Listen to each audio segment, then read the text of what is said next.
Graças a Deus, irmãos. Bom dia. Vamos estar iniciando o nosso culto de adoração ao nosso Deus, nossa escola dominical, nosso momento de comunhão ao Senhor, fazendo a leitura do Salmo 133.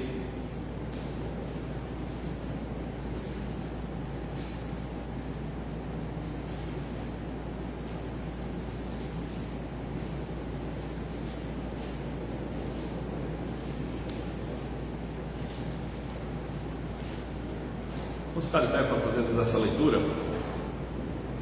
A excelência da união fraternal, cântico de romagem, o Salmo de Davi. Vamos juntos. Como é bom e agradável viverem unidos os irmãos, é como óleo precioso sobre a cabeça, o qual desce para a barba de Arão, e desce para a gola de suas vestes. É como o orvalho do Hermon, que desce sobre os montes de Sião. Ali ordena o Senhor a sua bênção e a vida para sempre. Amém. Senhor nosso Deus, como é bom estarmos unidos, Senhor, como é bom estarmos em união para a glória do Teu santo nome. Como é bom, Senhor Deus, a comunhão que a Tua igreja desfruta, a qual foi firmada, selada, estabelecida pelo sangue de Cristo, o sangue que estabelece a nova aliança, aliança inquebrável, aliança que o Senhor tem com o teu povo. Bendizemos ao Senhor, Pai, nessa manhã, por estarmos reunidos em adoração, por estarmos reunidos para estudarmos a tua palavra, por estarmos aqui, Senhor Deus, com alegria em nossa alma, alegria em nosso coração. Nós somos o povo mais feliz, Senhor, da face da terra, porque é o povo que o Senhor salvou, redimiu, é o povo que está em comunhão com o Senhor, que sabe que quer ter paz com Deus, que sabe que quer ter uma boa consciência diante do Senhor. Ó Pai amado, nós rogamos a Ti, Senhor Deus, que nos conduza com Teu Espírito, durante os cânticos, durante as orações, durante a leitura da palavra, durante o estudo, em todos os momentos, ó Pai, que haja uma santa disposição em nossa alma, para a glória do Teu santo e bendito nome, ó Pai, em nome de Jesus. Amém. Meus irmãos, vamos louvar ainda com o auxílio do nosso irmão Israel, que vai estar nos ajudando. Pureza no sangue de Jesus. Na cântico 269.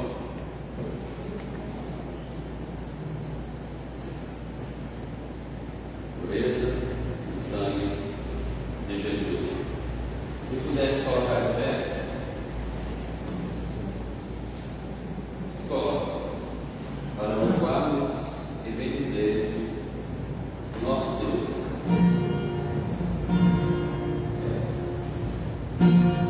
Fazer para nós sozinhos aqui.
Peço ao nosso irmão Arlen que faça mais uma oração de louvor ao nosso Deus. Pai, louvamos, Pai, porque tu só tem todo louvor, toda oração. Louvamos, Pai, porque tu és bom, tu és misericordioso.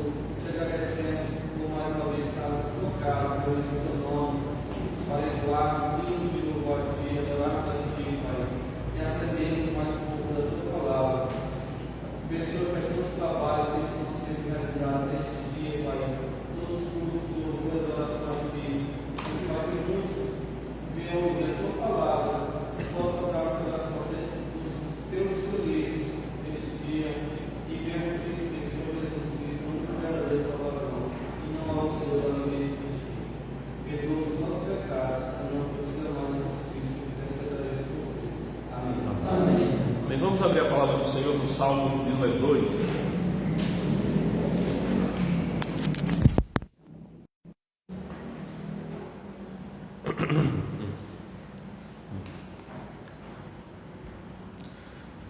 Os irmãos podem sentar. Salmo de número 2.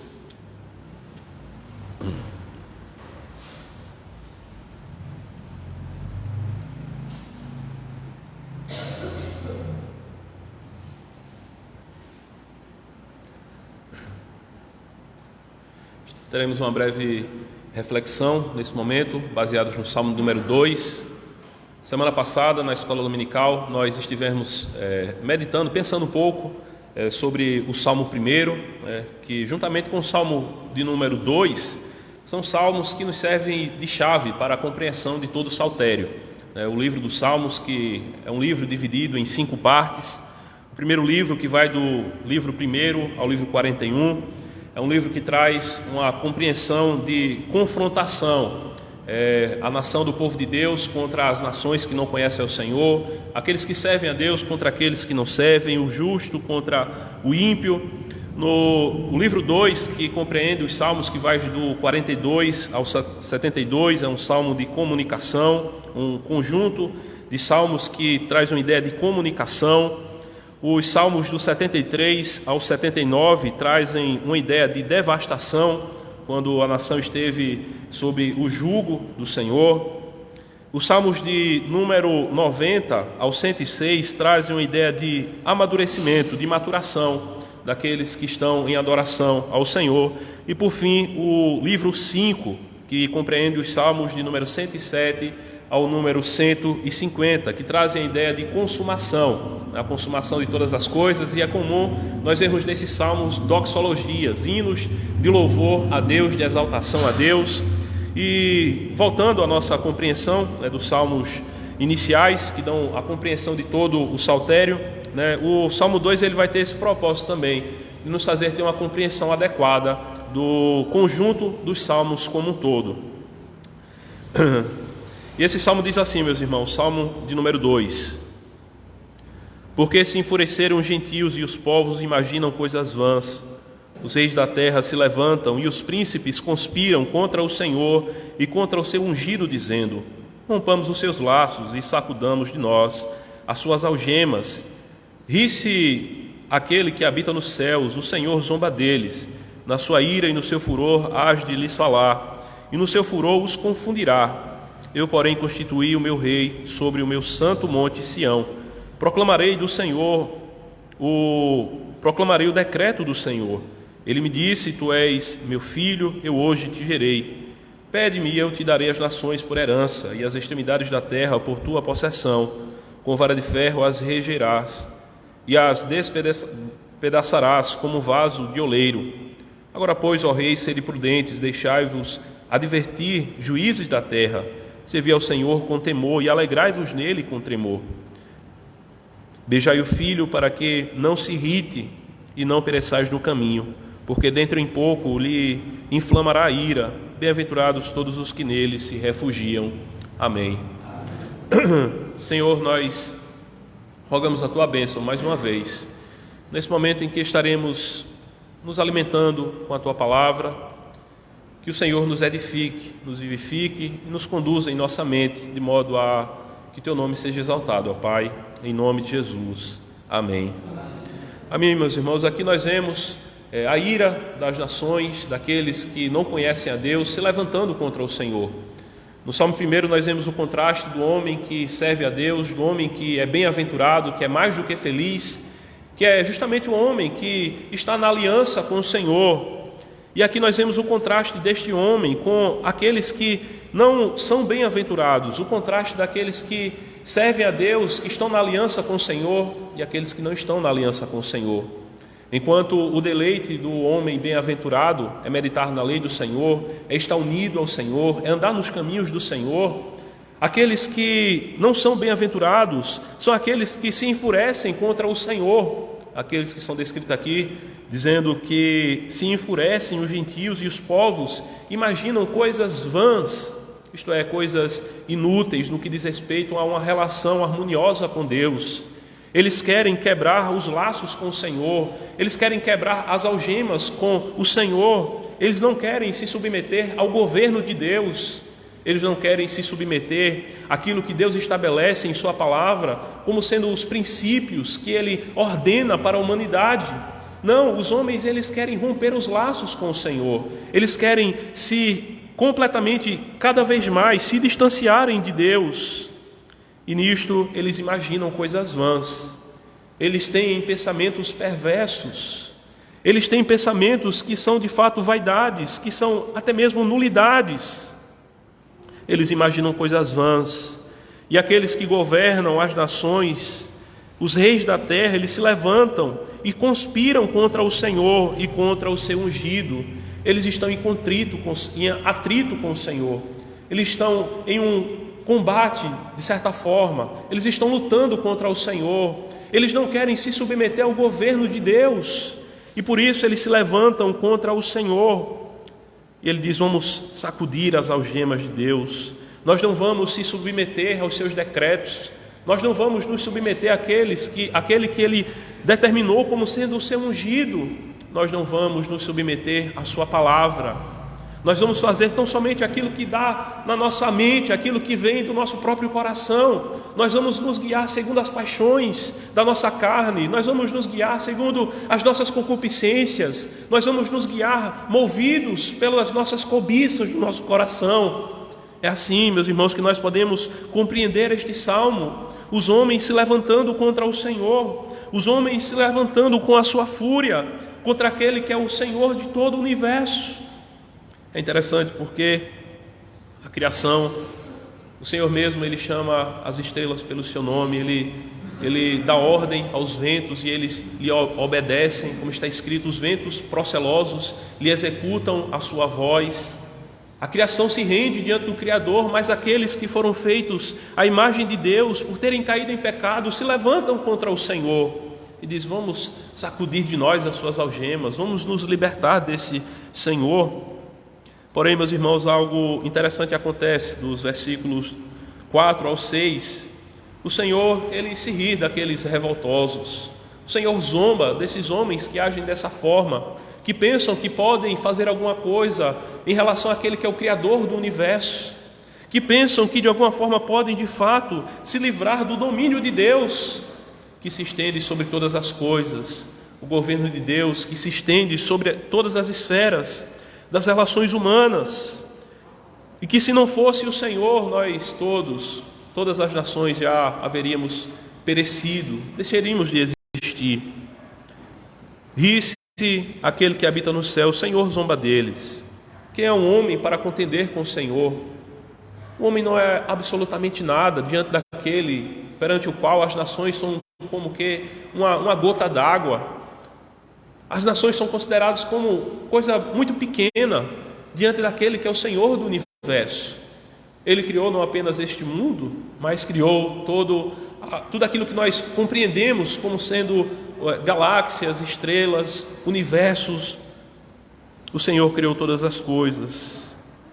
E é dito no versículo 5 que na sua ira, a seu tempo lhes há de falar, e no seu furor os confundirá.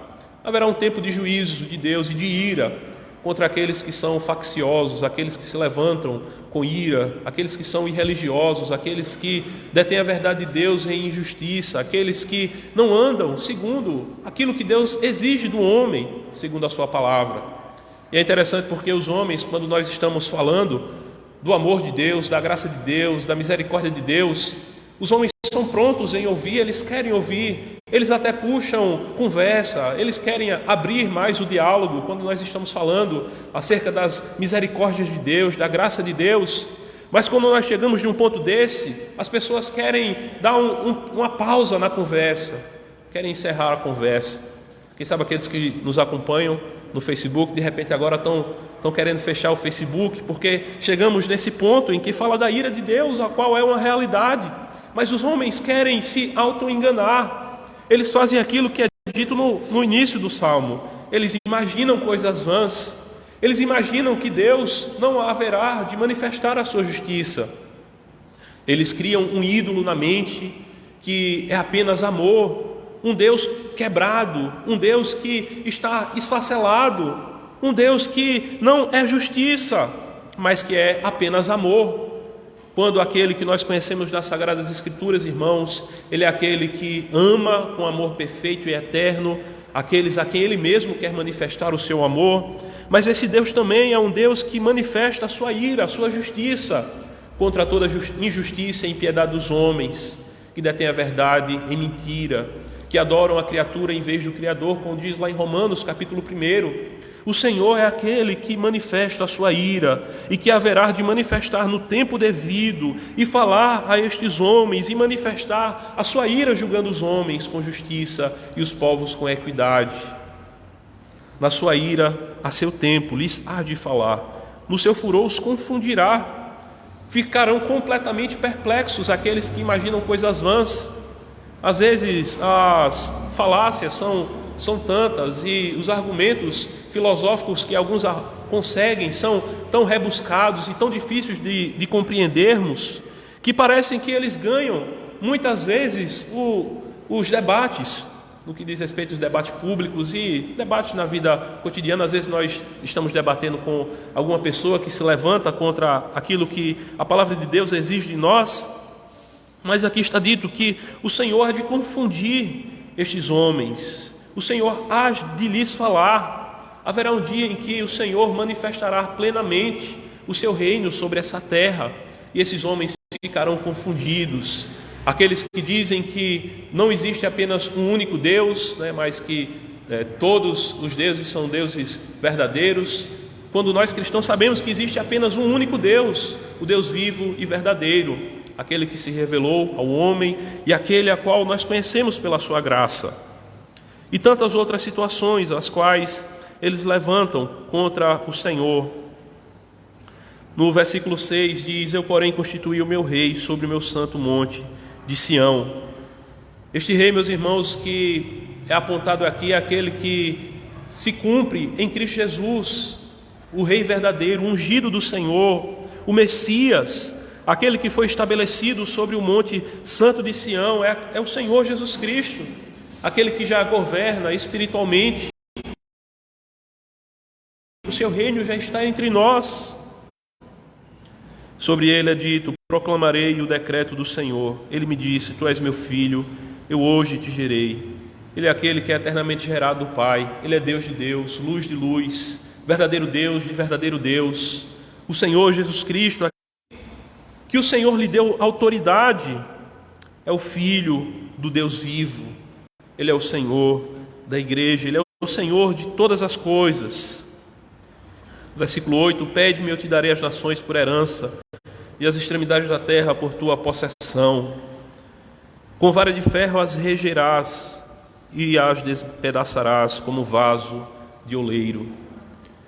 É importante mais uma vez nós pararmos um pouco e pensarmos sobre a imagem que é descrita aqui, porque por muitas vezes as pessoas, quando pensam em Cristo, pensam apenas no seu ato de amor, no seu sacrifício, na sua misericórdia, como nós falamos também em relação àquilo que pensam acerca de Deus, o Pai. Mas este Cristo mesmo é aquele que virá na sua segunda vinda, e Ele regerá as nações com vara de ferro. Ele haverá de manifestar justiça sobre as nações. Ele é aquele perante o qual todo joelho se dobrará, toda língua confessará que Ele é o Senhor. O Senhor Jesus Cristo é aquele que despedaçará as nações como um vaso do oleiro. Isso manifesta o seu poder e a sua justiça para julgar o mundo.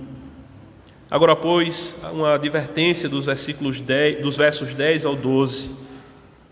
Ó reis, sede prudentes, deixai-vos advertir juízes da terra. Juízes, aqueles que são investidos de autoridade, de poder, que se acham superiores a todos. É uma advertência aqui para com os juízes, os governantes, aqueles que têm o poder para executar leis e para julgar. Deixai-vos, sejam prudentes, não sejam tolos. Por que vocês agiriam dessa forma? Se levantando contra o Senhor, sejam prudentes, se deixem advertir, juízes da terra. Servi ao Senhor com temor e alegrai-vos nele com tremor. Veja, é tanto temor quanto tremor, para que os que governam temam diante do Senhor, aquele que estabelece reis, e aquele que mesmo tira reis, aquele que estabelece governos, e aquele que mesmo troca os governos desse mundo, aquele que está com o poder em suas mãos. Verso 12: beijai o filho, para que não se irrite, não pereçais no caminho, porque dentro em pouco se lhe inflamará a ira. Bem-aventurados os que nele se refugiam. Veja, o Salmo 1 ele começa com bem-aventurado, o Salmo 2 termina com bem-aventurado. Bem-aventurados aqueles que se refugiam no Senhor. Bem-aventurados, mais do que felizes, são aqueles que estão em aliança com o Senhor. Amém. Senhor, nós te agradecemos pela tua palavra. Obrigado, Senhor, porque nós temos esperança no Senhor de que o Senhor haverá de vir para julgar as nações. O Senhor regerá com vara de ferro as nações. O Senhor julgará os povos com justiça. O Senhor, espiritualmente, o Senhor reina. O Senhor está no controle de todas as coisas. E haverá, Senhor Deus, aquele dia em que o teu Filho haverá de vir e trazer de maneira plena o teu reino, fazendo com que seja não apenas um reino espiritual, mas um reino que se manifesta em todo o seu poder e sua majestade nos aspectos físicos dessa criação. Essa criação geme, como diz lá em Romanos, e nós também gememos, Senhor Deus, aguardando aquele dia em que o Senhor haverá de renovar todas as coisas, haverá de banir da face dessa terra os homens maus, aqueles que se levantam contra o Senhor, e haverá então somente um povo que adore ao Senhor, que sirva ao Senhor de coração. Ó Pai amado, nós te agradecemos pela tua palavra, que possamos nos refugiar no Senhor, como conclui o Salmo 2, e assim sabemos, ó Pai, que somos bem-aventurados. Todos aqueles que se refugiam no Senhor estão guardados pelo Senhor, estão protegidos pelo Senhor. Ó Pai, nós te agradecemos por tudo, em nome de Jesus. Amém. Amém. Não sei se hoje vai ter a escolinha com as crianças. Já está lá? Ah, ok.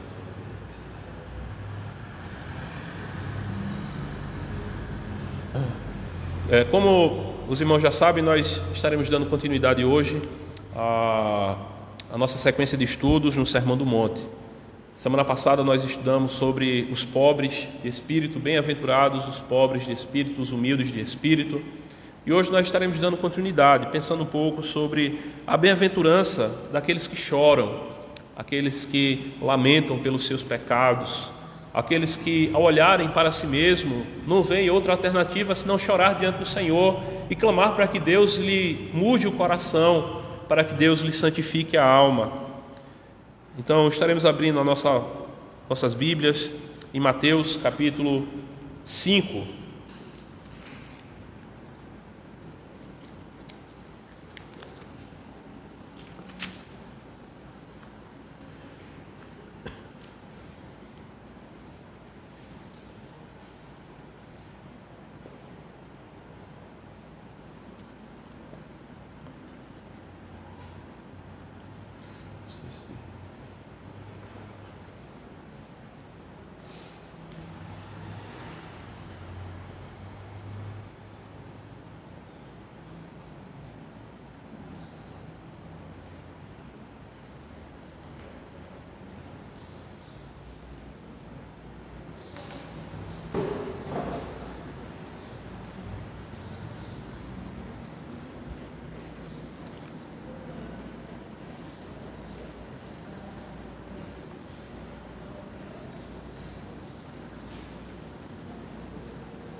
Mateus 5, a palavra do Senhor nos diz assim: Vendo Jesus as multidões, subiu ao monte, e como se assentasse, aproximaram-se os seus discípulos, e ele passou a ensinar-los, dizendo: Bem-aventurados os humildes de espírito, porque deles é o reino dos céus.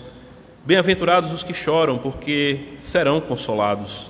Bem-aventurados os mansos, porque herdarão a terra.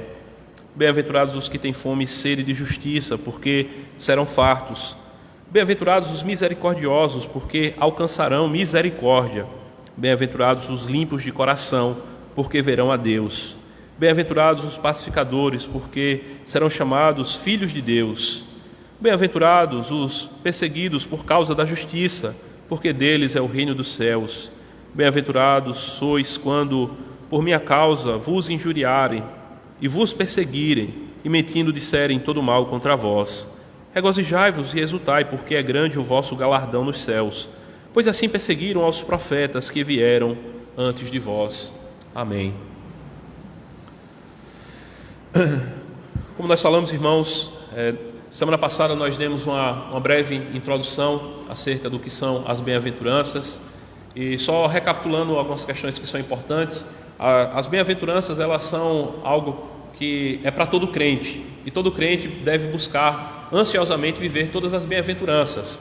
É claro que alguns de nós teremos uma maior intensidade em uma ou outra bem-aventurança, mas é algo que é próprio para todos nós. Todas as bem-aventuranças nós precisamos vivê-la. É algo que diz respeito não a uma questão de nascimento, uma questão da formação do nosso corpo e mesmo do nosso estado temperamental, nosso estado psicológico, mas é algo que diz respeito a uma capacitação do Espírito Santo de Deus. É o Espírito do Senhor que nos habilita a sermos pobres de espírito, a sermos humildes. E essas bem-aventuranças estão todas conectadas, elas se conectam umas com as outras. Aquele que é pobre de espírito, aquele que chora ao contemplar a sua incapacidade de se salvar, aquele que chora ao contemplar a sua necessidade que tem de Deus, de que Deus lhe salve, de que Deus lhe ajude, de que Deus lhe perdoe os pecados, é o homem que vai também chorar. Ele vai chorar pelos seus pecados profundamente. Esse chorar aqui é relativo mesmo a uma questão pessoal nossa diante de Deus.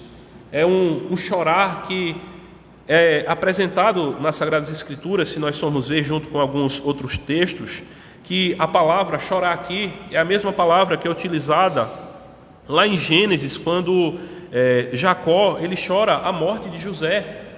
José que havia sido vendido pelos irmãos, e ele tem a notícia de que ele morreu. Então é nesses termos, com essa profundidade que nós somos levados a pensar sobre esse chorar que é aqui colocado. Mas acredito, meus irmãos, que essa é uma grande necessidade nossa, porque às vezes não é muito fácil a gente chorar, às vezes a gente consegue fazer outras coisas, mas chorar parece que é uma grande necessidade da igreja como um todo. Às vezes parece que os nossos olhos estão muito secos, e até mesmo às vezes parece que nós temos vergonha de chorar, principalmente a gente que é do Nordeste. A gente gosta de ser o brabo, gosta de não ser muito sentimental, coisa desse tipo. Mas o servo de Deus, o filho de Deus, quando ele está diante de Deus e ele contempla a Deus, e ele vê a majestade de Deus, a santidade de Deus, a glória de Deus, aquilo que Deus é, a perfeição do seu ser, ele está consciente daquele que é a luz do mundo, aquele que de fato é santo, santo, santo. E ao contemplar a sujidade do seu coração, da sua alma, dos seus lábios, ele é levado a chorar pelos seus pecados. Ele é levado a chorar pelos seus pecados. Parece um tanto estranho, irmão? Às vezes, de repente, a gente se deparar com algo assim, do Senhor Jesus chegar e dizer para a gente que é bem-aventurado, é mais do que feliz aqueles que choram, porque parece até mesmo uma contradição, Como é que é mais do que feliz alguém que chora? Mas isso faz parte das bem-aventuranças, esse contraste de alegria e de tristeza. O crente em Cristo Jesus, ele desfruta disso. Ele chora pelos seus pecados, mas ao mesmo tempo ele sente alegria, porque o chorar que ele sente, o prantear que ele traz em sua alma, é diferente de um prantear muitas vezes que nós experimentamos em relação ao luto de um parente, que a gente sabe que não vai ter solução ali, né? O prantear do crente é o prantear que, ao ele chorar diante de Deus pelos seus pecados, ele sabe que obtém do Senhor o perdão dos pecados. Ele sabe que o Senhor o purifica das suas maldades, que o Senhor purifica das suas más obras, de que o Senhor o purifica dos seus pecados, ainda que eles sejam vermelhos como a escarlata, mais escuro do que o carmesim, como diz lá em Isaías 1. Os nossos pecados se tornam mais alvos do que a lã, mais brancos do que a neve. Por isso nós choramos com esperança, e nisso consiste a nossa felicidade, a felicidade de sabermos que somos perdoados pelo Senhor. É como diz lá no Salmo 32, bem-aventurado o homem cujo Senhor não imputa pecado, né, cujas transgressões são perdoadas. Nós encontramos perdão em Deus, perdão perfeito, perdão que o Senhor lança mesmo no mar do esquecimento. O Senhor não fica lançando no nosso rosto, né, os nossos pecados. Ele perdoa mesmo, Ele apaga as nossas transgressões, porque aquilo que propicia o perdão dos pecados, o cancelar dos pecados, a anulação dos nossos pecados, é algo de um valor inestimável. Foi o sangue de Jesus que nos trouxe o perdão dos pecados, o precioso sangue de Jesus. Não se trata de ouro, não se trata das joias desse mundo, das riquezas da bolsa de valores, não se trata das ações, mas se trata do precioso sangue de Cristo, aquele que é mais digno e vale mais do que qualquer outra coisa neste universo. O sangue precioso de Cristo Jesus, aquele que é o justo que morreu pelos injustos, o santo que morreu pelos profanos, aquele que não conheceu o pecado, nunca jamais, mas que foi feito pecado, para que por meio dele nós tivéssemos vida eterna. E o mundo, meus irmãos, o mundo ridiculariza, né, esse ato, assim como o ato de ser pobre, né? As pessoas querem ser apenas ricos, né? É até mesmo uma ofensa se você chegar para alguém e dizer assim: tu é um pobre, né? Ninguém quer ser pobre, né? Assim também ninguém quer chorar. As pessoas querem rir, né? Querem estar na autoestima, extravasando, né? Quer estar por cima, né? Quer estar ostentando, né? A vida de Instagram é isso, né? A vida de Instagram é mostrar as mansões, né? É mostrar o bem-estar, né? Não está nada conectado com isso que Jesus diz aqui, né? De você ser alguém que chora, mas é justamente isso que é implícito a vida de um discípulo de Cristo. É por isso que na introdução nós falamos que aquilo que é apresentado aqui é algo que é para crente, é algo que só o crente pode viver, é algo que só aquele que está em submissão a Cristo pode vivenciar. Do contrário, vai fazer como aquelas multidões, né, que ao ouvirem o sermão e o discurso duro de Jesus, elas vão embora, né?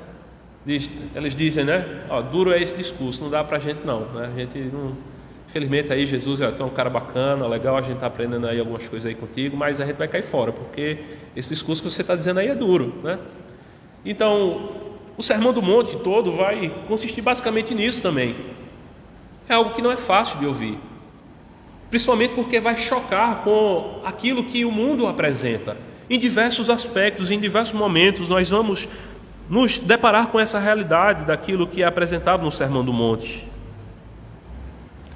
O mundo, meus irmãos, eles trazem o refrão semelhante àquele do homem lá de Lucas 12:19, aquele homem rico, né, que olhava para si mesmo e dizia: descansa, come e bebe, regala-te, porque tu já tem coisa demais, né? Tu está com o teu depósito cheio, né? O mundo se vangloria, né? O mundo quer ostentar. O mundo diz: nós não devemos nos preocupar demasiadamente com essas coisas, principalmente no que diz respeito a questões de contrição de religião, né? Principalmente coisas que diz respeito a gente sentir o peso do pecado, né? A psicologia, né? Alguns dos grandes pensadores, né, vai tratar acerca disso. Não que a gente despreze a psicologia, né, porque existem muitos profissionais bons na área da psicologia, tem coisas que a gente aprende com a psicologia, né, do comportamento humano e em muitos aspectos, mas existem muitos pontos, não apenas na psicologia, mas filosofia e várias outras áreas do conhecimento, que por não terem um conhecimento adequado das Sagradas Escrituras, né, terminam entrando em conflito com aquilo que Deus revela na sua palavra. E este mundo, meus irmãos, ao olharem uma mensagem como essa, diz: nós não devemos nos preocupar demais com essas coisas, a gente não deve se preocupar com esse negócio de pecado. A mensagem do mundo é até mesmo de que pecado não existe, né, de que pecado é apenas algo que a religião criou, quando na verdade não é isso, né? Pecado é aquilo que Deus estabeleceu, né, como sendo algo que é errar diante do alvo que Ele estabeleceu a ser alcançado. Deus nos diz que nós devemos o amar, né, acima de todas as coisas, e quando nós não o amamos, nós pecamos contra o nosso próximo também, e pecamos quando até mesmo deixamos de fazer o bem, né? O pecado é uma realidade, ainda que os homens queiram negá-lo, né, mas é uma realidade. O mundo, todas as religiões, todos, de modo geral, sempre vai tratar dessa questão de que existe uma consciência culpável, de que existe uma divindade a ser compensada por uma consciência que nós trazemos, eu digo isso de modo geral, na humanidade, né? O que é isso, meus irmãos? É a semente de Deus no coração do homem, é a semente da religião, a semente da espiritualidade, né? O Deus que criou a humanidade, mas o Deus que se revela de modo especial nas Sagradas Escrituras, e que nós podemos conhecer a sua verdade e podemos conseguir compreender objetivamente o que é pecado e o que não é pecado. Não ficar inventando com a nossa imaginação, a nossa criatividade pessoal, mas dar ouvidos àquilo que Ele apresenta na sua palavra. É interessante que o Senhor Jesus, Ele diz lá em Lucas 6:25: ai de vós que agora rides, porque é a vez de lamentar e chorar. Ai de vós que agora rides, porque é a vez de lamentar e chorar. Muitos deste mundo estão rindo, estão levando uma vida completamente despreocupada no que diz respeito à sua responsabilidade que tem diante de Deus. Estão rindo, né? E este é o moto do mundo, né? Vamos sorrir, né? Vamos nos divertir, né? Vamos deixar esse negócio de tristeza para lá, né? E vamos agora continuar, né, nos divertindo. E Jesus diz: ai de vós que agora rirdes. Então veja, Jesus de novo, né, com uma palavra dura, né? As pessoas pensam que Jesus, né, é apenas um cordeirinho manso, né? De fato Ele é um cordeiro manso, né? Mas Jesus, Ele tem palavras que são duras e confrontadoras. Ai de vós que agora rirdes, porque é a vez de lamentar e chorar. E aqueles que não choram agora, né, aqueles que estão rindo agora, o choro que eles haverão de experimentar será um choro que eles não vão encontrar, né, algo que possa reverter, né? Porque é pensando justamente aqui sobre o juízo final de Deus, né, o juízo de Cristo.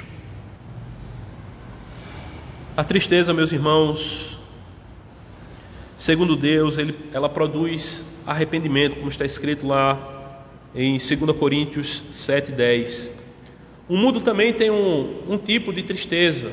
O mundo lamenta por algumas questões, mas não é um lamento que vem por pecar contra Deus, não é um lamento que vem por estar agredindo aquele que é o Criador, através dos seus atos, através das suas obras. O mundo lamenta, tem baseado no mesmo texto, né, de 2 Coríntios 7:10, porque a tristeza, segundo Deus, produz arrependimento para a salvação, que a ninguém traz pesar, mas a tristeza do mundo produz a morte. A tristeza que o mundo tem é em relação a perdas financeiras, em relação aos prazeres, né, que podem serem desfrutados. O mundo chora quando não consegue desfrutar de alguns prazeres, né? As pessoas do mundo choram quando perdem dinheiro, mas dificilmente choram por não estar em união com Deus, por não estar em um relacionamento com Deus. Aquilo que um antigo servo de Deus, ele costumava dizer o seguinte: olha, todo mundo quer ir para o céu, né? Só não quer ver Deus lá quando estiver no céu, né? Se a gente perguntar para as pessoas do mundo todo, né, para todas as pessoas, sem exceção, você quer ir para o céu? Vai dizer, eu quero ir para o céu, né? Ninguém vai dizer assim, não quero ir para o céu não, esse negócio de céu é um lugar chato, não. Todo mundo quer ir para o céu. Mas a grande diferença é que a grande maioria das pessoas não querem que Deus esteja lá. Porque assim como elas não querem se submeter a Deus aqui, elas não haverão de querer se submeter a Deus no outro lado da eternidade. Por isso que a tristeza, segundo o mundo, produz morte. É uma tristeza que continua distanciada de Deus. É uma tristeza que continua dissociada do Evangelho. Meus irmãos, nós precisamos ser humildes de espírito e nós precisamos chorar pelos nossos pecados se quisermos ser cheios do Espírito Santo. Se quisermos termos uma vida cristã saudável, autêntica, uma vida que produza muitos frutos para a glória de Deus, nós precisamos chorar pelos nossos pecados.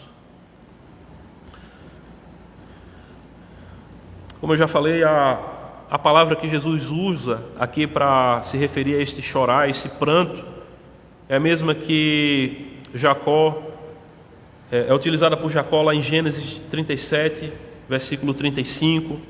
É a mesma também que é usada quando os discípulos estavam chorando pela morte de Cristo, lá em Marcos 16, versículo 10. Jesus aqui ele usa essa palavra para demonstrar a intensidade do pranto que ele abençoa. Deve ser de fato algo, nosso coração deve se angustiar mesmo diante do pecado, tal qual quando a gente está de luto por alguém. Mas, mais uma vez, meus irmãos, é muito mais do que um emocionalismo, né? Não é você chorar por chorar, né? Não é você derramar lágrimas por derramar, né? E ainda mais que é uma questão que é relativa muito mais a uma questão de lágrimas mesmo. É uma questão da alma, é uma questão do coração. Um coração que se inquieta diante da realidade do pecado. Um coração que não fica satisfeito diante daquilo que nós trazemos, infelizmente, em nós mesmos, porque todos nós somos nascidos em pecados. O apóstolo Paulo ele dá um exemplo, né, de alguém que chora pelos pecados. Ele diz, desventurado homem que sou, quem me livrará do corpo dessa morte? Veja, o apóstolo Paulo, um homem extraordinário, né, a gente pode dizer assim, um homem que plantou várias igrejas, um homem que passou por muito sofrimento em decorrência do Evangelho, foi apedrejado uma vez, quase ficou como morto, teve que ser colocado em um cesto para sair de uma cidade, pendurado, foi perseguido pelos patrícios do seu tempo, todo um sofrimento, naufrágio ele teve que enfrentar, fome, perseguições, temores. Mas ele diz, desventurado o homem que sou, quem me livrará do corpo dessa morte? O bem que eu quero esse eu não faço, o mal que eu não quero, ele segue os meus passos. Romanos 7, vai estar descrito isto lá, acerca do apóstolo Paulo. Nós que estamos em Cristo Jesus, nós já fomos salvos dos nossos pecados. O pecado já não tem domínio sobre nós, mas ainda há resquícios do pecado, nós ainda somos tentados, nós ainda sofremos por conta do pecado, e por conta do pecado nós precisamos chorar diante de Deus, precisamos lamentar pelos nossos pecados, nos entristecendo com este mal que é contra o Senhor nosso Deus.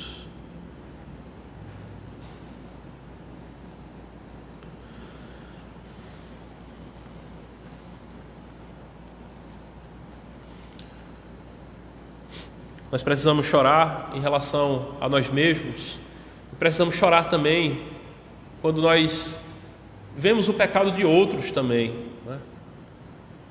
É como o Jó que ficava angustiado, né, diante do pecado que ele via.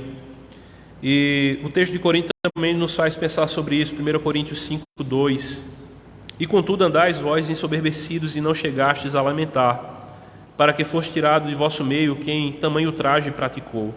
Então aqui é relativo àquele jovem que estava se deitando com a sua madrasta, né, na igreja de Coríntio, e o apóstolo Paulo diz, olha, por vocês não estarem lamentando, chorando essa situação, vocês estão ensoberbecidos, né, vocês não estão bem não, vocês deveriam estar chorando e lamentando essa situação, né, de modo semelhante a gente deve chorar também, né? Quando a gente vê algum irmão em Cristo caindo em pecado, a gente vê alguém que cometeu algum escândalo, nossa alma deve chorar diante de tal situação.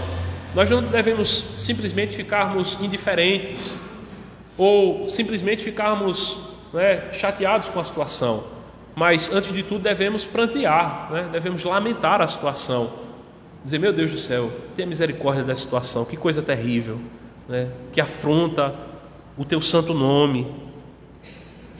É algo semelhante ao que Esdras também faz em Esdras 9, versículo 6, quando ele vê o pecado que o povo estava ali se misturando com outras pessoas, outras nações, algo que não era próprio para a nação de Israel. E naquele contexto ali, Esdras diz assim: ó meu Deus, estou confuso e envergonhado para levantar a ti a minha face, meu Deus, porque nossas iniquidades cobrem a nossa cabeça e nossa culpa sobe até o céu. Nós devemos lamentar o pecado coletivo, né? E quanto pecado a gente tem como brasileiro para lamentar, né? Quanta corrupção, né, que há na nossa nação para a gente lamentar, quanta coisa para a gente se envergonhar diante de Deus, né? Tanto em relação a governos, quanto também em relação à própria igreja brasileira. São tantos escândalos, são tantas situações que a gente vê que entristecem o nosso coração, e a gente precisa, como igreja, chorar diante de Deus, prantear diante de Deus, confessar o nosso pecado diante de Deus, né, como povo do Senhor que somos, né, ainda que cada um viva na sua denominação, né, mas nós somos um povo, meus irmãos. Nós somos aqueles que são chamados pelo Senhor, né, aqueles que são cristãos, aqueles que estão em igrejas genuinamente evangélicas.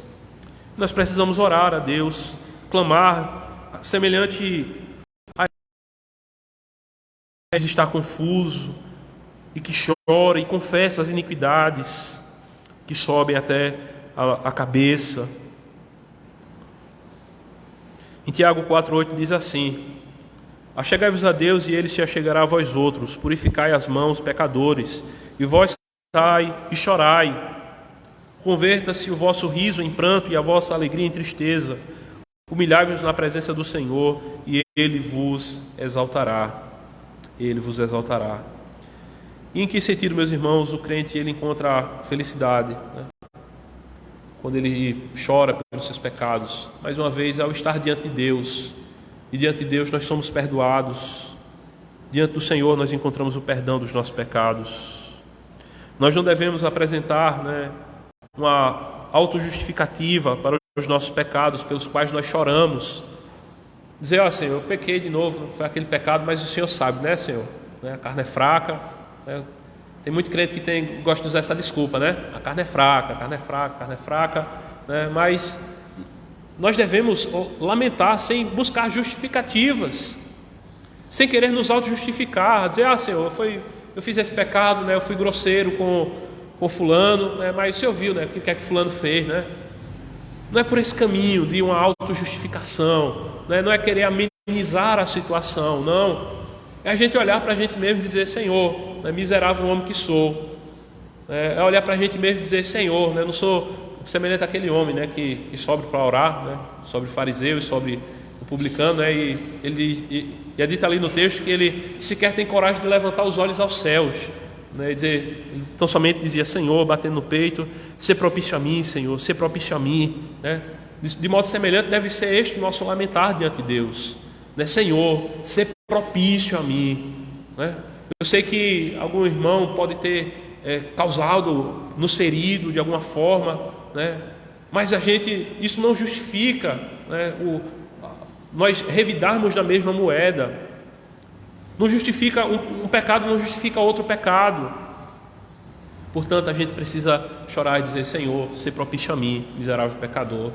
Perdoa os meus pecados, Senhor, tem misericórdia de mim. Precisamos lamentar profundamente pelos nossos pecados.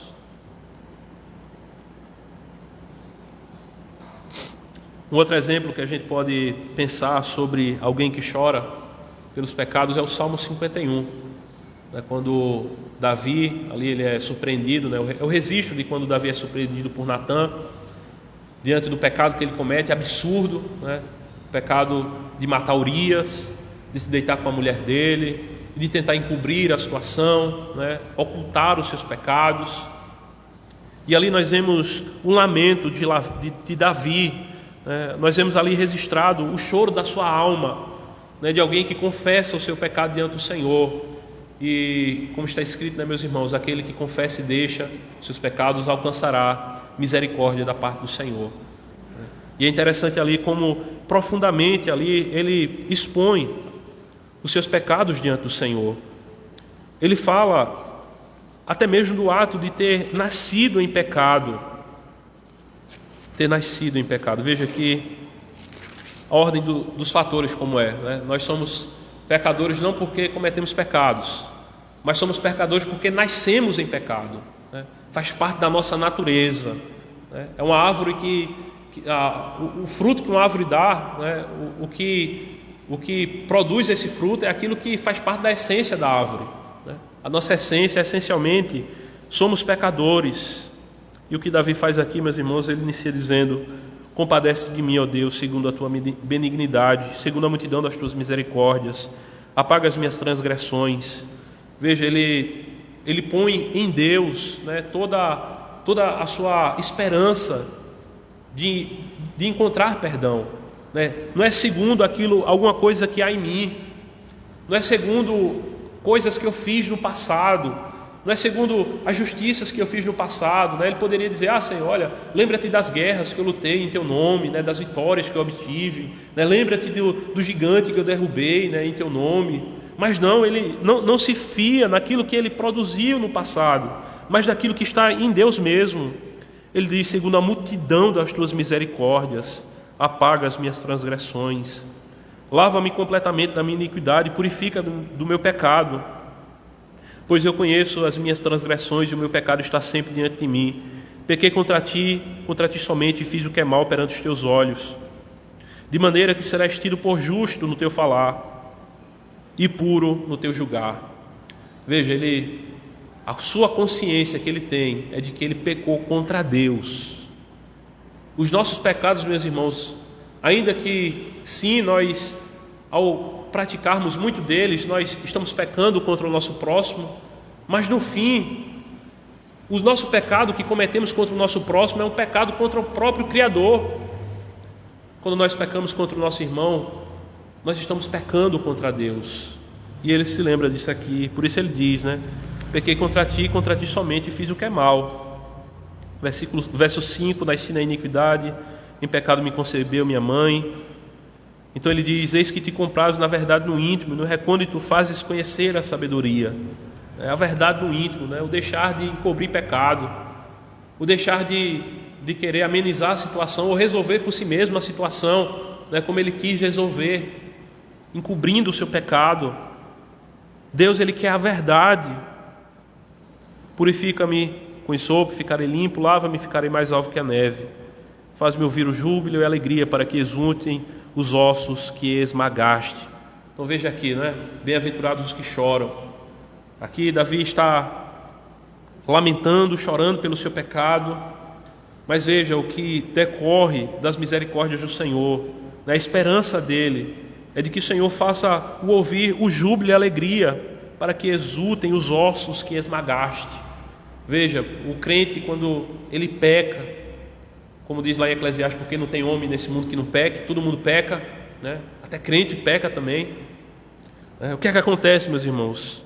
A sensação é dos ossos esmagando, né? A gente fica angustiado, a alma fica inquieta, a gente não fica satisfeito com o pecado. Esconde o rosto dos meus pecados e apaga as minhas iniquidades. Cria em mim, ó Deus, um coração puro e renova dentro em mim um espírito inabalável. Não me repulse da tua presença, nem me retires o teu Santo Espírito. Restitui-me a alegria da tua salvação. Sustenta-me com espírito voluntário. Então ensinarei os transgressores os teus caminhos, e os pecadores se converterão a ti. Livra-me dos crimes de sangue, ó Deus, Deus da minha salvação, e a minha língua exaltará a tua justiça. Abre, Senhor, os meus lábios, e a minha boca manifestará os teus louvores. Pois não te comprases em sacrifícios, do contrário eu os daria. Não te agradas de holocaustos, sacrifícios agradáveis a Deus são um espírito quebrantado, o coração compungido e contrito. Não desprezarás, ó Deus. Faze bem a Sião segundo a tua boa vontade. Edifica os muros de Jerusalém. Então te agradarás dos sacrifícios de justiça, dos holocaustos e das ofertas queimadas, e sobre teu altar se oferecerão novilhos. Nós jamais choraremos pelo nosso pecado enquanto nós não tivermos uma consciência assim como a de Davi, de que pecamos contra Deus e de que nós precisamos confessar os nossos pecados. A palavra do Senhor diz, lá em Tiago, confessai os nossos pecados uns aos outros para serem curados. A gente precisa confessar os nossos pecados diante de Deus e precisamos confessar os pecados uns aos outros também, né? O marido, quando peca contra a esposa, né, diz: filha, vem cá, eu pequei nisso aqui, né, me perdoa, né, por eu ter pecado nisso. Ter humildade, isso é humildade, irmãos. Não é fácil de confessar, né? Exige de nós humildade. Quem sabe chegar para o conselho da igreja, né, pastor, presbíteros, né, nós caminharemos para termos o nosso conselho aqui. Mas chegar e dizer: pastor, eu cometi esse crime, né, eu fiz esse pecado, né, e ali a gente ora, a gente aconselha, a gente chora junto, a gente se apresenta diante do Senhor e nós cremos que Deus perdoa os nossos pecados. Mas quando isso não acontece, meus irmãos, quando não há uma confissão de pecados, quando não busca esse caminho do arrependimento, há uma inquietação sempre, uma consciência culpável, os ossos vão permanecer esmagados pela mão do Senhor que pesa, não haverá alegria nem júbilo, não haverá paz, não haverá uma consciência apaziguada e tranquila, porquanto não se humilha diante do Senhor. Meus irmãos, próximo já de finalizar esse ponto da bem-aventurados os que choram, é oportuno também nós nos lembrarmos de Jesus. Jesus também chorou. João 11, a gente lembra, né, com a morte de Lázaro, né, dito ali, o versículo talvez mais curto da Bíblia. Jesus chorou, né? Jesus chorou diante daquela situação em que ele vê aquele que foi feito à sua imagem e semelhança sendo afligido, massacrado pelo o seu inimigo, pelo príncipe da morte. Jesus é o príncipe da vida, Satanás é o príncipe da morte, da angústia, do desespero. E ali Lázaro, a quem ele amava, o texto diz isso, né, foi afligido pelo aquele que tem a presença da morte. E diante daquela situação e de todas aquelas pessoas angustiadas, é dito que Jesus chorou. Jesus chorou. Lá em Lucas 19:41 também nós vemos Jesus chorar por Jerusalém. Jerusalém que não compreendeu, né, o tempo da visitação de Deus e da chegada do Messias, não recebeu a Cristo, né, na sua primeira vinda. E Jesus ali, ele profeticamente, ele aponta para o cerco de Jerusalém que viria, e Jesus chora naquela ocasião. Outro texto que eu gostaria de abrir também é o de Hebreus 5, versículo 7.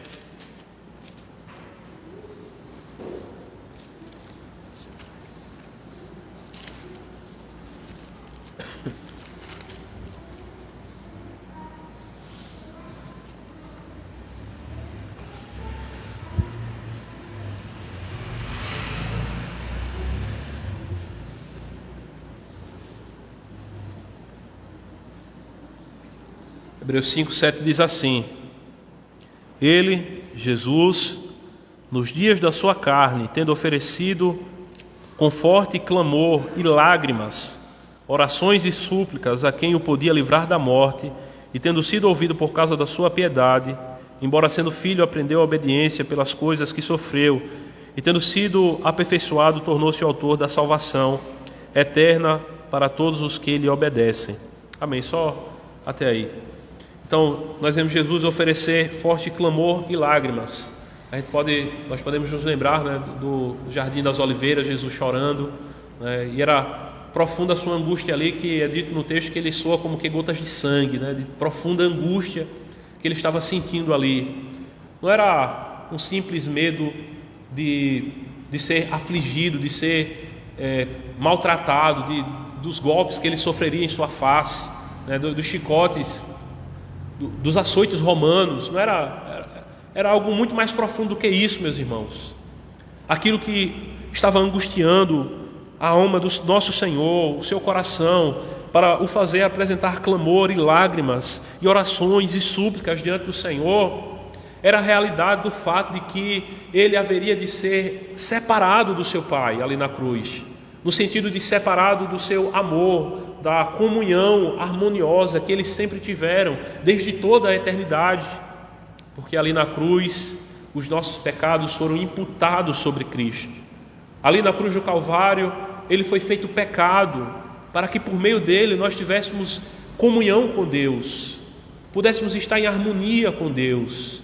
Ali na cruz do Calvário, aquele que é a luz do mundo tem a luz apagada diante de si, houve trevas, né, durante o ato da sua morte. Ali ele clamou: Deus meu, por que me desamparaste? Ele sofreu a solidão eterna do amor de Deus ali, porque ele foi alvo da ira de Deus na cruz do Calvário. E é por isso que ele chora, meus irmãos, e oferece-se a Deus, oferece-se ao Pai com lágrimas, com orações, com súplicas, com clamor, porque na cruz ele pagou os nossos pecados. Ele pagou os nossos pecados.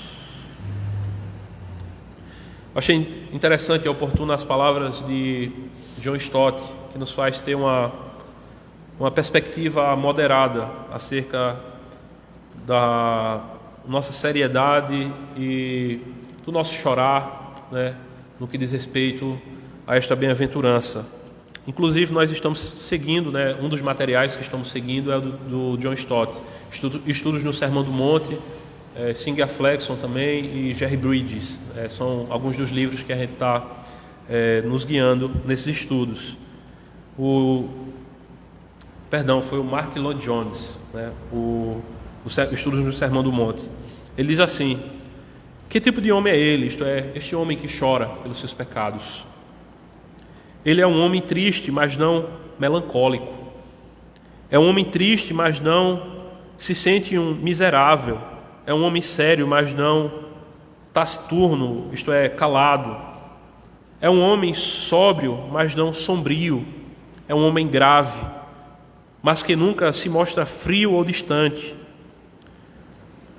Juntamente com a sua gravidade há também calor e força de atração. Em outras palavras, esse homem mostra-se constantemente sério, todavia ele não precisa fingir seriedade. O crente nunca é um indivíduo que finge ser triste ou jovial, não, mas é uma pessoa que leva a vida a sério. Ele contempla a vida espiritualmente, ele vê a vida, o pecado e os seus efeitos pecaminosos. O crente é um homem sério e sóbrio. Sua aparência sempre é a de um homem compenetrado e bem equilibrado. O crente usufrui também de uma alegria solene, uma alegria santa, de uma felicidade séria. Amém, meus irmãos? Hoje eu tinha pensado de avançarmos ainda para uma outra bem-aventurança, mas se a gente for avançar vai ficar pela metade do estudo, então a gente vai deixar para a próxima semana. Vamos ficar apenas nessa bem-aventurança. Próxima semana estaremos pensando sobre os bem-aventurados os mansos, a mansidão, né? Desde já possamos estar orando por esse momento e que o Senhor continue nos abençoando. Os irmãos teriam alguma dúvida, algum adendo, alguma coisa a acrescentar no estudo, né? Se tiver, esse momento a gente pode estar abrindo aí para os irmãos, né? Se não tem, nós vamos orar, vamos aguardar as crianças chegar, né? Chamar as crianças e dar conclusão à nossa escola dominical. Obrigado, meu amor. Você é uma serva do Senhor, tá vendo? Viu? Viu, o pastor, o Cede trouxe aqui.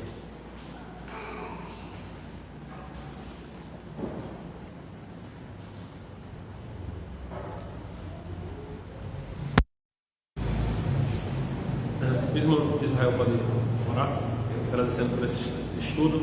Depois a gente ora agradecendo por tudo. Só para a gente lembrar o versículo que a gente vai falar, né? Como de costume na nossa escola dominical, a gente vai falar o versículo de Mateus 5.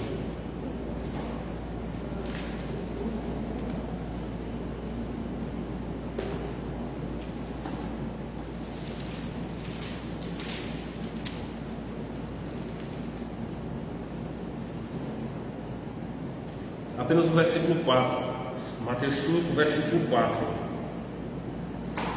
Bem-aventurados os que choram, porque serão consolados. Vamos treinar? Bem-aventurados os que choram, porque serão consolados. Pode orar? Pode. Senhor nosso Deus, Pai bendito, Deus de amor, Deus de infinita misericórdia, ó Deus que é justo, também, Senhor, que nos une quando deixamos de fazer aquilo que o Senhor nos ordena, ou quando nós ultrapassamos ou quebramos, Senhor, aquilo que o Senhor nos ordena.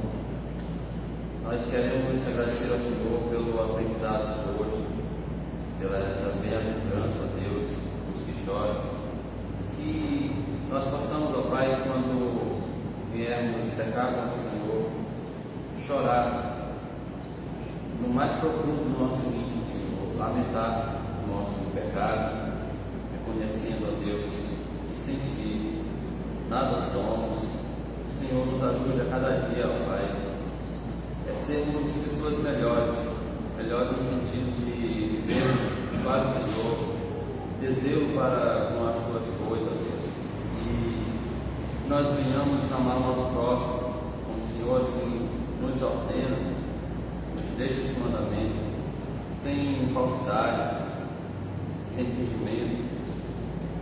O Senhor nos ajude a cada dia a sermos mais parecidos contigo, para que nós possamos agradar ao Senhor e viver uma vida de retidão. Nós oramos a Ti em nome do Senhor Jesus. Amém. Amém. Vamos só aguardar as crianças chegarem para a gente.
Vamos ficar de pé, valeu.